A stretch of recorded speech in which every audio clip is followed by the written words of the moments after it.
Hello friends, for today's video, I'm actually participating in a collab video based off hockey romances. You know I love a hockey romance. You know I absolutely adore one. So when I found out about this collab, I was like, yes, please let me be a part of it. All the collaborators will be linked. I believe there's going to be a playlist. Anyway, it will all be linked down below, so you can go check out all the other videos. And thank you, Vanessa, for putting this together. For today, though, how will I be honoring our hockey romances? And what I have decided to do is do a try a chapter of some hockey romances that are sitting on my shelves or on my Kindle. I have picked 4. We're going to read them, try a chapter or 2, because with hockey romances, you do tend to see both perspectives in the first 2 chapters. So if I can read one from the male perspective and one from the female perspective, I'm going to. And then I can give you a really good idea of what I thought of both main characters. So I picked 4. We're going to try the chapters and we're going to dive in. The first one I'm going to be trying is one that has been sitting on my shelf and I'm ashamed I haven't picked it up because it looks just like Icebreaker from the synopsis, or is very similar in vibes, and we all know how much I love Icebreaker, and that is Unsteady by Payne Crin. Honestly, I cannot wait to read this book, and this honestly might be the time to read just the whole book, because if I start the 2 chapters, I may not want to take the bookmark out. But this is where I'm going to start. I'm going to read 2-ish chapters, 1-2 chapters, depending on the perspectives, and then I'll come back and let you know a little bit more about this book.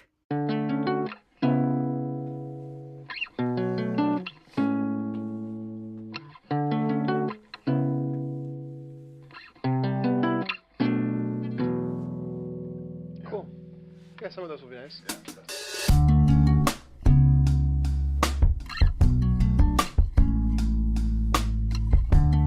So I ended up reading the prologue, which was only a page, the first chapter and the second chapter, because we got one from each perspective, as I suspected would happen in a lot of these books. So that actually took me to page 26 of this book. The chapters are not large, but they're about 10 to 15 pages each, depending on which one we're looking at. So they aren't really small chapters either. So in this book, we follow Reese and we follow Sadie. And Reese, we start off in the prologue with him having a pretty severe accident during what I believe is a hockey game. It might have been a practice. It's kind of hard to tell, but on the ice.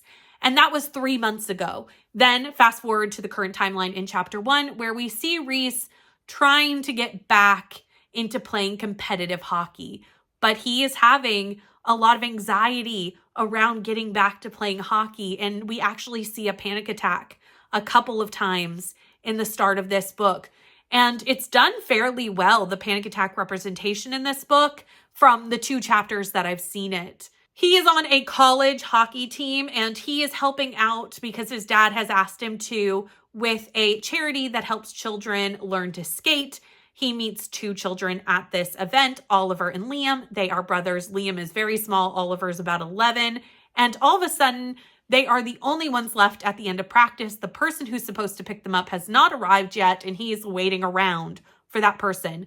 Cut to Sadie flying in the door to grab her brothers because she is running late, because she is got a lot going on. Sadie's mother has left at this point. She does pay child support. That is part of their agreement. You see that very early on, but she is not present in these children's lives. And her father is an alcoholic. And she, as the oldest, as the only adult, even though she's barely an adult, I mean, she's early college aged, but she is the adult and she is taking care of her brothers and trying to keep everybody afloat. And she has a lot of responsibility for someone at such a young age. She picks up her brothers, she takes them home, and in her chapter, we see her going to take some extra ice time because she needs to keep her skating scholarship so that she can continue to go to college. She can't afford to go to college if she doesn't have this scholarship, so she needs to keep her figure skating to par. She shows up at 6 a.m. for some extra ice time and sees Reese on the ice having a panic attack because he's also, again, trying to get back out there. And she helps him through this panic attack. And that's how we kind of have our meet cute between these 2 characters. As much as this reminds me of Icebreaker, and Icebreaker does have some heavier topics in it as well, including anxiety representation and things of that sort. This is a much heavier read already from chapters 1 and chapter 2. Our characters have a lot of heavy backstory that I'm getting very early on, and I think this book is just going to be a much heavier vibe than Icebreaker was, because I mean, Icebreaker, it's a smutty good time. There is some heavier topics, but not to this level. This is almost more to like Wildfire level. It might even be a little bit more intense than even Wildfire was, but Wildfire is the most intense book of the 3 books in the Maple Hills series. And I think we are just meant to kind of comp these as it's a hockey ice skater romance. One thing I did notice in this book was the mention of Sidney Crosby, which definitely got my attention as I live about 30 minutes away from a massive sign that says the home of Sidney Crosby. It is like our claim to fame here in Nova Scotia, our famous hockey players and him being one of them. So I did catch that he is mentioned in this book. Obviously, Liam looks up to him as a great hockey player. And that was kind of a funny little tie-in to Nova Scotia with this book. So the next one I'm going to try is Consider Me by Becca Mack. This book is the chunkiest one on the list at just over 500 pages. It is 520 some pages long. It is chunky. Obviously, we are just going to do the first 2 chapters of this. Now, I did look, and the reason we're doing the first 2 chapters is these chapters are significantly shorter. So the first 2 chapters only take us to page 13, which will give me at least enough to say to you. We, however, will only get our male character's perspective because I did look. We actually don't get her perspective until chapter 4. Hopefully, I'll at least meet her, maybe just through his perspective. We will find out.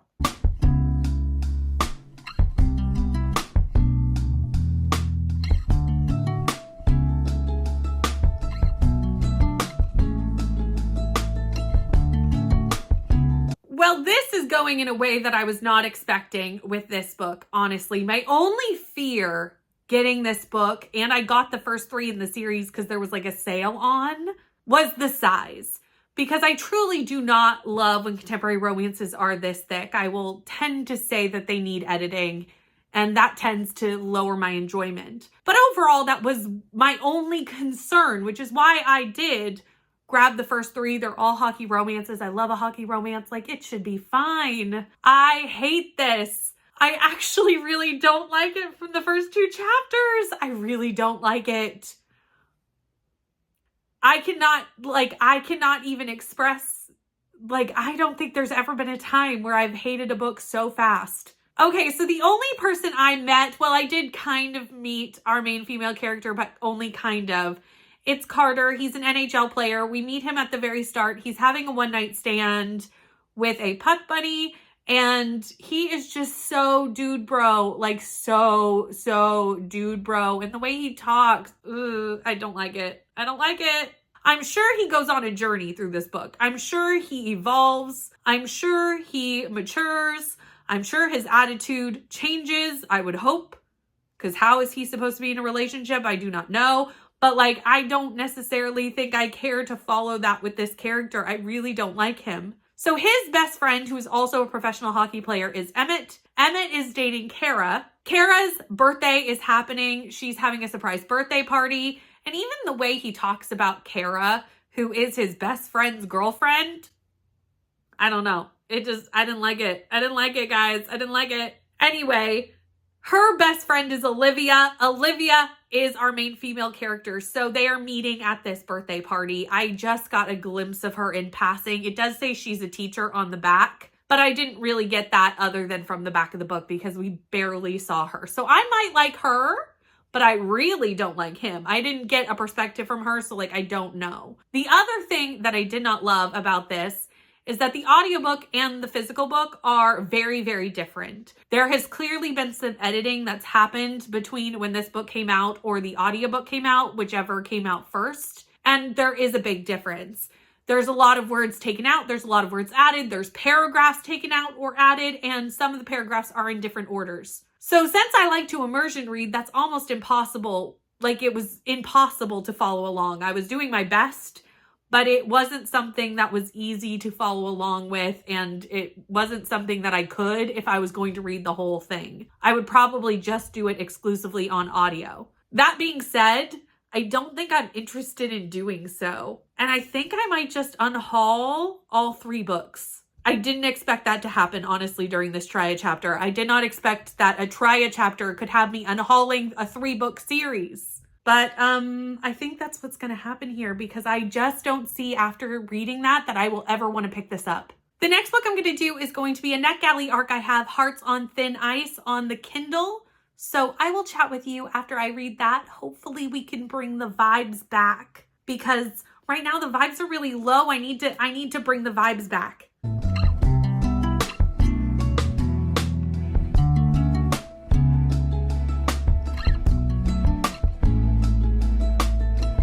For some reason, I have picked a ton of ice hockey books that start with traumatic experiences. So in Hearts on Thin Ice by Katie Kennedy, we have Nick.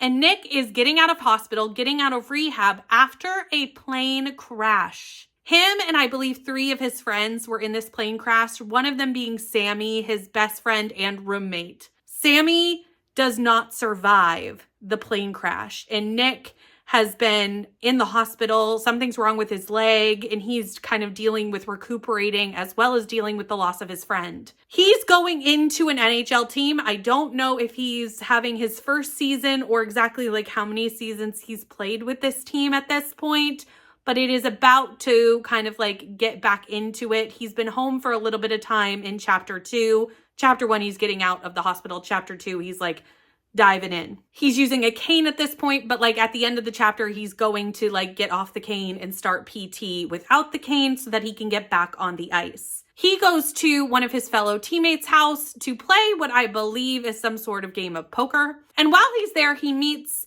their interior designer, Alyssa. And Alyssa is our main love interest. I did not get any perspectives from Alyssa yet, but she is going to be our love interest.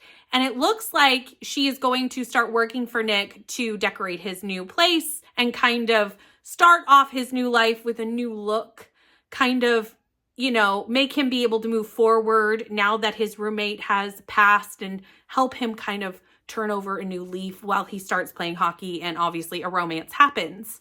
I really did like the writing style of this book. I really liked Nick from what I saw of him. I barely saw Alyssa, but I liked her from what I saw. And I definitely am excited to continue this book at some point. It didn't necessarily make me want to like dive right into it right now, which my concern was when I started this chapter, that I would want to start reading like all of these books and I would have like 4 hockey romances currently reading.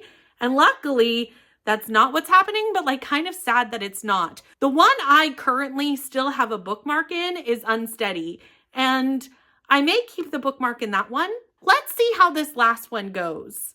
But like I like this one, and I really liked Unsteady as well. Like I think I'm gonna really enjoy those. The only one I haven't liked is Consider Me. So let us dive into our last hockey romance. And the last one on this list for today is Collide by Balcabra. I just bought the sequel to this, which hopefully it goes better than the last group of books that I had the sequels for. Fingers crossed.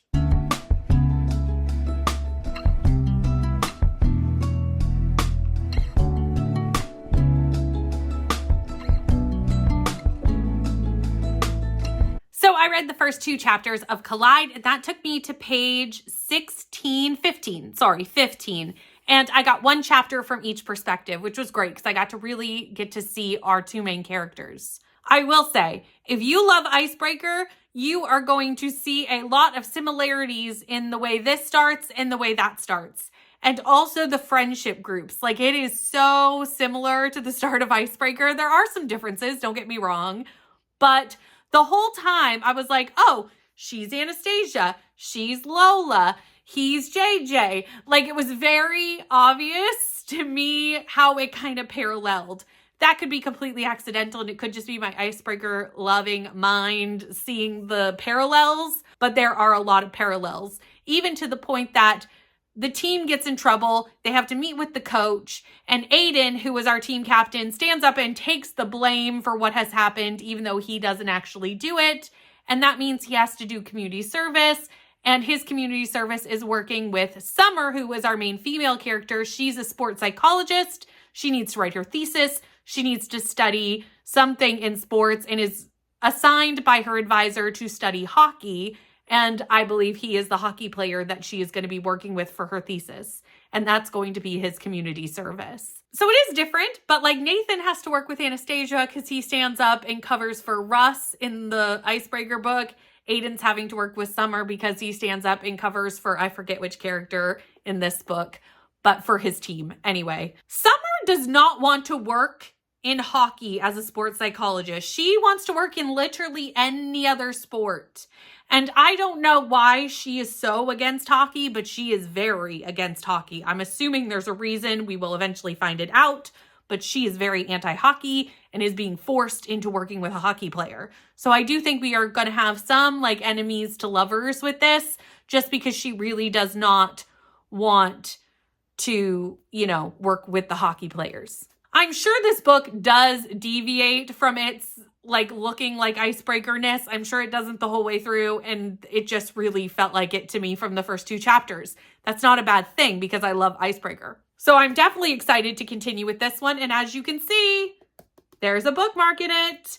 So I'm going to keep my bookmarks in Collide and in Unsteady. But that is the end of this Try a Chapter. We ended up finding 3 books that I'm quite excited to continue in varying degrees of excitement, and also unhauling 3 books. Considering I only sat down to read 4, those numbers are not what I predicted going into this Try a Chapter. Don't forget to check out all the other collab videos down below. Thank you so much for watching. If you've made it this far in the video but have nothing to say to me down in the comments, leave some sort of ice stick, ice hockey emoji, which is funny because I totally have already used this emoji recently for a vlog that I put out. But you know what? I'm reading a lot of hockey things. So leave some sort of ice hockey, ice skate emoji in the comments. Thank you so much for watching. Please like, comment, and subscribe, and I'll see you in the next one.